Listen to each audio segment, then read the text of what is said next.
everyone, and welcome to this episode of Ask a Death Doula about the good death. My name is Suzanne O'Brien. I am so thrilled that you're here, and I'm honored that you're here. There's so much today being talked about medical aid in dying, and there's so much education that's not being shared. There's conversations that are not being had. So today, I am thrilled that I am going to be talking with you about something that is critically important and can change lives. And the title of this episode today is Medical Aid in Dying, known as MAID, what you need to know before making this choice. And if I may, let's take a deep breath. Let's take a deep breath. I know this is a hard topic. Let it out.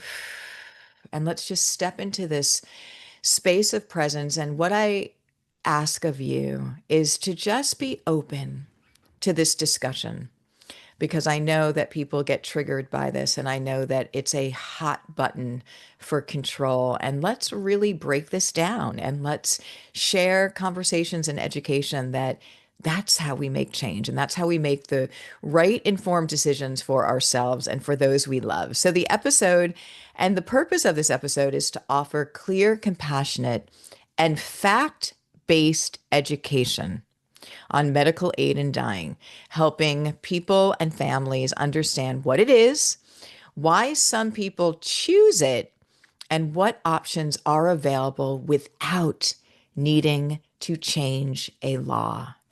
This episode aims to reduce fear, to increase understanding, and empower better decision making for your end of life choices. So again, I'd like to introduce myself. If you don't know who I am, my name is Suzanne O'Brien. I am a former hospice and oncology nurse with over 2 decades of experience. I've been honored and privileged to be with over 1,000 people at the end of life directly, and I'm the author of the Good Death book. And so I know this space. And right now, death is one of the top fears in the world. And it is my calling to share everything that I know within this sacred space to help you feel empowered, to reduce your fear of dying, to know how to care for your loved ones, and to learn about life. So this is a very timely podcast, and I think I'm going to do a few series on this, a few episodes on this, so that we can really unpack medical aid in dying and where it's happening. I've sat with so many people at the end of life. I've had people tell me that when the time comes, they're going to take care of it. I've known of people, I've heard direct stories from family caregivers of somebody who took their life because they were afraid of being in pain. And it just breaks my heart. So let's explore medical aid in dying, why it's important to be discussed widely and openly, and what you need to know before making this very profound decision. So what is MAID? MAID, M-A-I-D, stands for Medical Aid in Dying, also called Physician-Assisted Death, or sometimes referred to as death with dignity, which for me is really ringing wrong, death with dignity, because everyone should have death with dignity, right? But there is a big organization that is pro medical aid in dying called Death with Dignity. But we're going to get back to the dignity part because that's super important of what we're talking about. But for you to know that medical aid in dying is also known as physician-assisted death, also in the past known as physician-assisted suicide. We want to explain the difference right up front between MAID and euthanasia. So you might have heard the term euthanasia, and euthanasia is very different from MAID. So MAID is legal in the United States as of 2025 in 10 states, including Oregon, California, Washington, New Mexico, Colorado, etc. And it is on the bill for discussion up for passing in many, many states. This is, again, a very hot moment for medical aid in dying and the movement for it. And so we want to explain how the law typically works with MAID. You must meet criteria. So you must have a terminal illness with a prognosis of 6 months or less to live, determined by 2 doctors, not just one, but 2. You must be mentally competent. So you have to be clear of sound mind to make this choice. You must make multiple requests, oral and written. So there's the protocol that you have to go through. And here's a very important key part. You must be able to self-administer the medication. So you have to have the capacity to be able to take the medicine. It's usually in a liquid form, a drink, to take it yourself. No one can do it for you. Euthanasia is something where a third party, a doctor, will administer a medication to end someone's life because they're in intractable pain or something of that nature. And again, euthanasia is not legal in any states. And we just want to really clarify the distinction between the two, but we're really going down this education about medical aid and dying. So I just want to make sure that you know that they are different and what the difference is. Now, why are people choosing it? Why do people choose MAID? And this was everything to me. So when I do my education pieces and I wrote the book, The Good Death, and I talk about medical aid and dying and all of the things that are in there. But when I did my research and with my families, I knew this one woman, I will share the story now, who came on hospice services in New York. She came from a different state to live with her adult son and his family for her end of life. And she was given medication that she told me that would end her life, stop her heart from the doctor in the other state. And she never used it. She just said if it gets to the point where she's in so much pain that she can't handle it, she has this. And so just having the medications at the ready, again, this is fear and this is control, allowed her to have some form of control over the situation. And this is what we're finding with a lot of people for medical aid in dying as well. So let's go through the data. So what I pulled here was Oregon 2023 Death with Dignity report. So this is going to be data that's in a report from 2023 from Death with Dignity for the state of Oregon.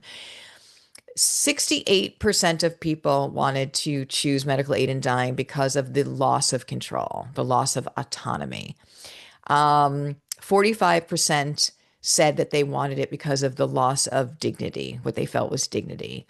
33% cited that they wanted to take the medical aid in dying because they were fearful of inadequate pain control as a concern. And so for my patients, it has been pain control and loss of just control over their faculties. And so we want to know what the main fears and concerns are so that we can address those, that it's not a black and white situation.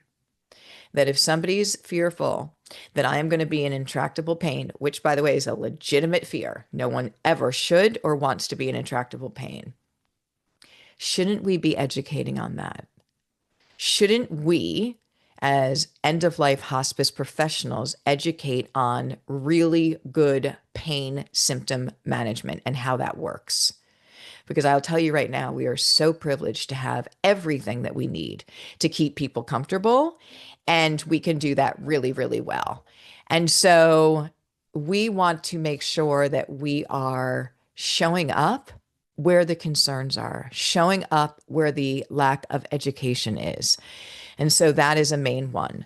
The majority of patients who receive medical aid in dying medication are afraid again of pain and afraid of loss of control. Now, here was just an amazing statistic.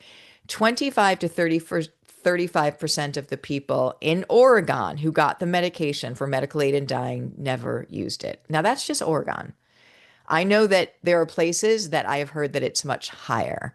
So again, addressing what the main concerns are, the main fear is, so that we have people, because this is what I want to say to you. If you, and try and put yourself in this position. If you were somebody who was afraid at the end of life or had a terminal diagnosis or a serious diagnosis and was afraid that one day you would be in so much pain, every day you're like, is this going to be the day? Is this going to be the day? Is this going to be the day? And even if I had the medication, which gives me a sense of control, because if that day does come, then I can take the medication and not be in pain. But what about that looming fear that is hanging over my head every single day? Is this the day that the pain's going to be there? Is this the day? Doesn't that ruin the quality of life that I have every single day? Absolutely. So I'm asking you this. Shouldn't we, as medical practitioners, educators, doula givers, shouldn't we be educating families, patients, caregivers about pain and symptom management and how that works? And how there's a therapeutic level that you want to get to, and how we have all of the means to do that if the education is there and people are taught correctly? Absolutely. That's what I would say. So, this 25 to 35% never used the medication in Oregon. The top concerns were fear of pain and fear of loss of dignity. Totally understand that. So let's talk about why people are choosing medical aid in dying for the top thing. So if we're going to do an overarch, it's because of fear, right? And you can feel that fear. You can feel that fear in the conversations. Pass the law, medical aid in dying, right to die. You can feel the fear energy that's underneath all of that. And I am not here to say that there's a right or wrong way to do this. Well, actually, let me backtrack that. There is a wrong way to do this. What I mean is there's not a right or wrong choice. There's a wrong way to do this when we're not fully educated on all of the education and options, and we're making choices based on fear. That is a wrong way. So when we are choosing MAID because of fear, so if it's fear of pain, fear of being a burden to families, fear of suffering without control over my faculties, fear of loss of dignity, why don't we address those individual fears and come up with solutions or educations for them? So let's possibly reframe education and holistic support to reduce fear, because fear thrives in the unknown. And right now, death is the unknown. All of the education, all of the conversation, even seeing end of life. And I want to tell you this. I shared with you earlier, I've been honored and privileged to be with over 1,000 people at the end of life. Immediately, I was at the veil. I was seeing things. My patients were telling me things that allowed me to not only reduce my fear of end of life, but to be so much more expanded in my thinking and my being about that there's so much more going on here. Have we removed the greatest teacher about how to really truly live by removing education about end of life, seeing it, the fear of death, not planning for it, all of it? And I'm going to say yes.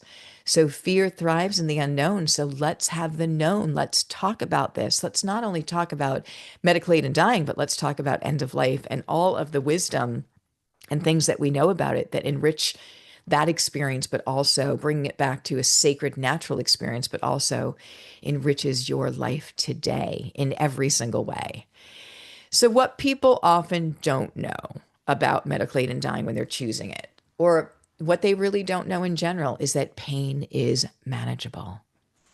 With proper education and caregiver support, pain can usually be well controlled at the end of life. In fact, I've had better end of life symptom management in the last 6 months of life than I have had for people in years. Because if you know how to educate and you do it well and you have the time to do that, you can get the quality of life really, really high. What people often don't know as well is that there are alternative options right now that don't need a law to be passed, that are legal everywhere. One is called palliative sedation. This is used when suffering or pain or symptoms can't be relieved by other means. This is already legal and requires no special law. It's called palliative sedation. It's medication that would be given to someone to put them in a palliative care coma so that they are comfortable and they gently have their end of life after that. The next alternative option is called VSED, voluntarily stopping eating and drinking. It is a legal, conscious decision to allow the body to naturally have its end of life. It can be peaceful and dignified when done correctly and with the right support. And hospices support VSED. So you can have the beautiful hospice team that will help you to organize everything that you need to know for that VSED journey. It mimics the natural way that the body naturally shuts down. Really beautiful. In fact, there was a book written by Phyllis Schachter, and she wrote about her husband's end of life with VSED. And at one point, it takes between about 7 to 10 days. And at one point, she was talking to him and she said, you know, how do you feel? And he said, I feel a sense of deep, deep peace. It sounded so incredibly beautiful. He went into an electrolyte imbalance, which is what we naturally, when we stop eating and drinking, the body goes into, which is actually natural euphoric state. And he was feeling that. So there's VSED. It's legal in every state, and it can be peaceful and dignified, and hospices support that. And then the role of a doula giver or death doula who can be there to guide the family in decisions, to be there to make sure that they have, first of all, everything they need to achieve this quality of life care. There are things that with both of these options, well, with VSED and with medical aid in dying, there are things that need to be done. It's not just an easy way to, you know, I'm afraid I don't want to be there. I'm going to end my life. I want this to be over. We still have responsibilities. We still have to make sure that we have said our goodbyes and have our items all organized for our family members. There's still work to be done before we take that final transition and graduation out of this world.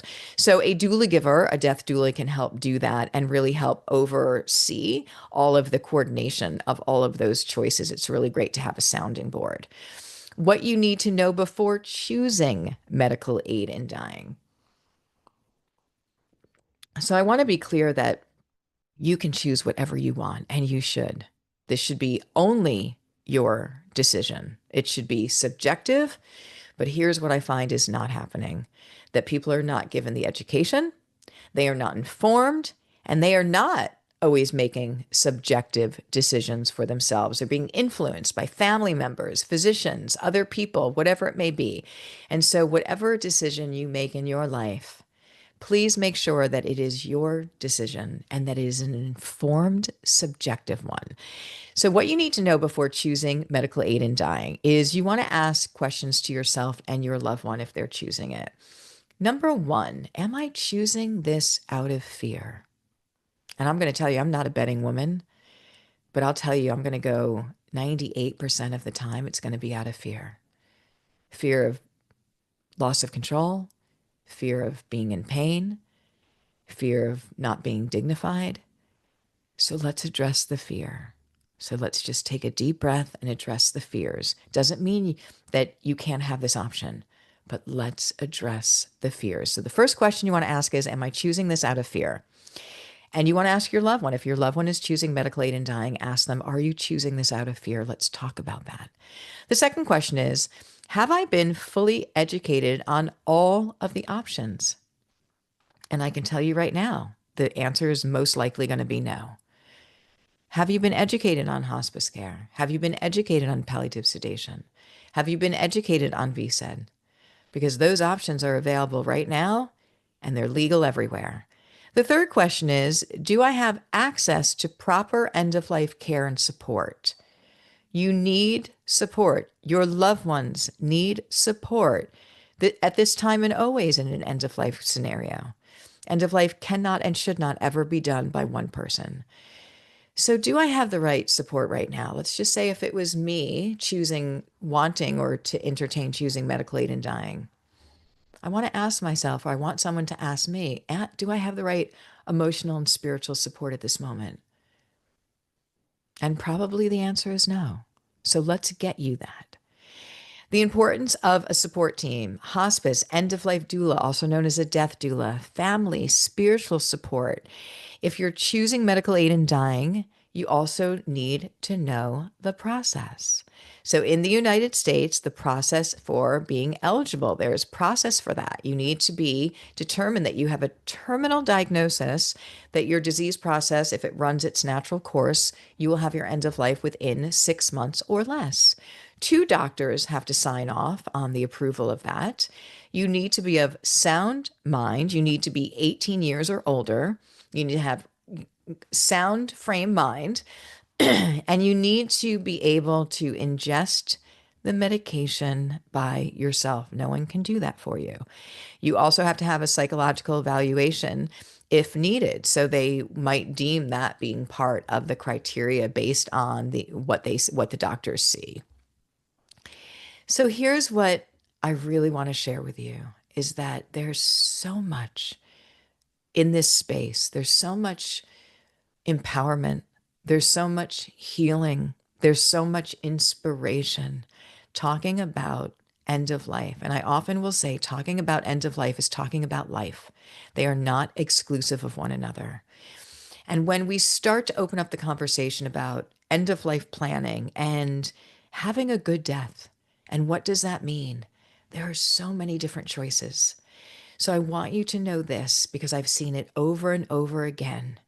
A good death is possible, and everyone deserves to have a good death if that's what they want.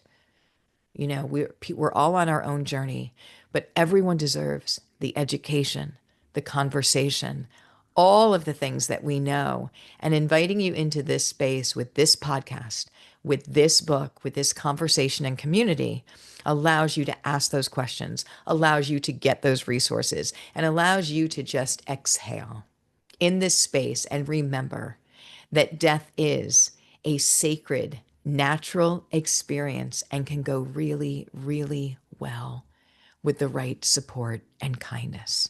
And we're here to do that. So I want to invite you to something that is so exciting that's happening now. It is the Good Death Book Club Experience. And what does that mean? It is also known as the Death and Dying course. This is over a 12-month period. Every month I am on there live with the Good Death community, and we are taking one of the chapters. We are doing an education piece. We are breaking it down. We are going to give you exercises and resources and answer your questions. I'm going to take you through a whole 12-month journey, all of it, and it is totally free. So if you would like to join us in this experience, and you should, because it is so invaluable and it's changing lives, and I want to tell you this, it will change your perspective of end of life, end of life. And when you change your perspective of something, that's how you can change your life. Over and over, I'm hearing from people who have read the Good Death book, who have, taken courses from doula givers, and all of this is in this course and in this book. Their lives have changed. Their lives have changed in the most beautiful way possible, because we talk about the wisdom that we learn from those at the end of life. And in my opinion, there can be no greater wisdom on how to live this life than those who are leaving it and what they want you to know. So it's the Good Death Book Club Experience, the 12-month Death and Dying course, absolutely free. Join us. The link is below. You are going to absolutely love it. And of course, if there's anything that you need, we have all the resources at doulagivers.com, but we also have all of our staff and myself that are here to answer your questions. So if you'd like any information, or if you have questions on anything that we shared today, please leave a comment below and I'll be sure to answer each and every one of them. Please remember that death is a natural and sacred, beautiful experience. And again, it can go really well with the right education, the right kindness, and the right support. And when we bring back the sacredness of death, we bring back the sacredness of life. And that is how we change the world. I love you so much. Thank you so much for being here. This was, again, Ask a Death Doula about the Good Death podcast. We will see you in the next episode. Thanks, everybody.